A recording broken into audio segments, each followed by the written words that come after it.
Hello and welcome to Amy Hart's Mums Club on this Boxing Day special. Now, you know I normally have a guest with me, but I just feel like it's Boxing Day. I'm sick of people. So I just thought we'd take a little bit of time, you and me, to talk through things that have happened this year. And just, if you need something to listen to, we'll go out for a little walk this morning.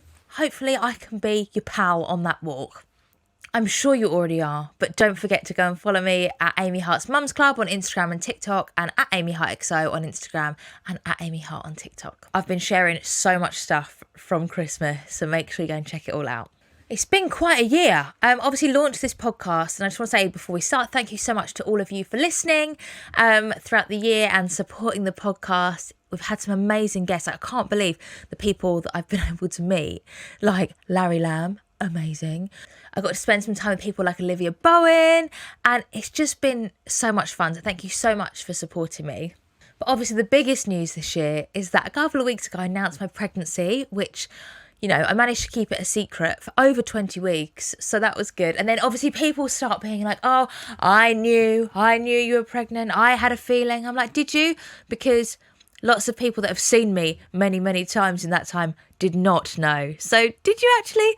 And with the Pride of Britain pictures, lots of people said, see, I knew it from that picture. And I'm like, did you? Because my auntie messaged my mum being like, is everything okay with Amy? Because obviously she doesn't look pregnant at all in that picture. Is she okay? So yeah, look, people always have to say they knew, didn't they? But I managed to keep it a secret for over 20 weeks, which I feel like it's really hard, because the reason I kept it a secret is because I've had 2 miscarriages before in this year, and I didn't want to sort of jinx anything. But now it is out in the open. I'm a bit like, I don't know how many of these pregnancies I've got left in my life. I'm not going to be like my nan's mum that had 10 children.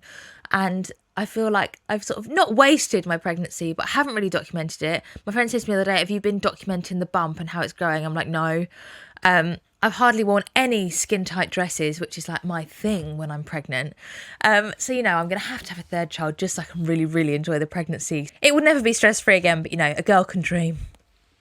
This year I've done 2 series of the Love Island podcast, which is always just the best job. It's my favourite TV show. I just love it. So to get to go every night and sit with my friends and watch Love Island with snacks and then talk about it for an hour and get to meet all the islanders. So I think that's my favourite part, is meeting the islanders. Last year, I only did After Sun out in Mallorca. So I didn't get to do the final podcast.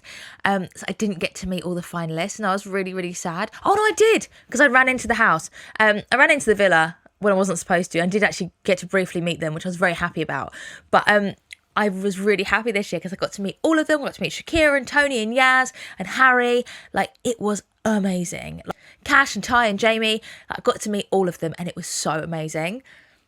I was really shocked by some islanders. When you watch them on telly, you're like, oh yeah, I'd never like them. And then they come in and the nicest people ever. Ben, I'm talking about you if you're listening. I doubt he is, but Ben, if you are listening, I love you. But the Love Island job is such a gift, and I just feel so grateful. And, I won't get to do it forever, but all the time I am doing it, I just love it so much. This year, I'm just most grateful for my whole life. I just feel like I'm in a really good place. I've got a lovely husband, lovely little boy. He's just the best. My friend said to me yesterday, I've never met a 2-year-old that understands humour like Stanley. And I'm like, exactly. That's why he's so much fun to be around, because he gets a joke. He knows how to make a joke. He knows how to wind people up. Literally, I could not ask for more. But also he's really, really loving as well. And I can actually sit and have a proper chat with him. And where he's around adults so much, his vocabulary is so adult. And when we were doing the cruise job a couple of weeks ago and we were filming, the film crew were killing themselves laughing, because Stanley would say things like, right then, should we do this? Here is the plan. Mummy, this is the plan. And he said to me last night, he said, Mummy, you've got 2 choices. I was like, right. He said, you can either lay with me here and we'll watch a film, or we can go downstairs and watch a film. I was like, is there any other? He said, no, Mummy, those are your 2 choices. And I said to him, what do you like better, cruise ships, hotels, or at home? And he went, right, and put his 3 fingers up and said, it's cruise ships, then home, then hotels. And then later on he said, Mummy, I do really like this hotel. It's a lovely, lovely hotel. And you think, he's 2, and he's talking like that. I just love it. Oh, and he also says, instead of saying yes, he says, of course. Just love him. But yeah, having him and Sam, and I'm lucky to be in a job that I love and have amazing friends and family. I just feel really, really lucky in my life. My goals for next year, I think, I just want to get more into presenting. Doing the cruise job that I just did, like, I literally felt like a travel TV presenter. I literally loved it so much. So I just want to do a lot more of that. Obviously have a baby, see how my job works with 2 children, and see how busy life is with 2 children. But again, I'd like to move house. I have actually found a house that I really, really love, but we'll see if it's meant to be. And if it's not meant to be, there'll be another house. But it is amazing, this house.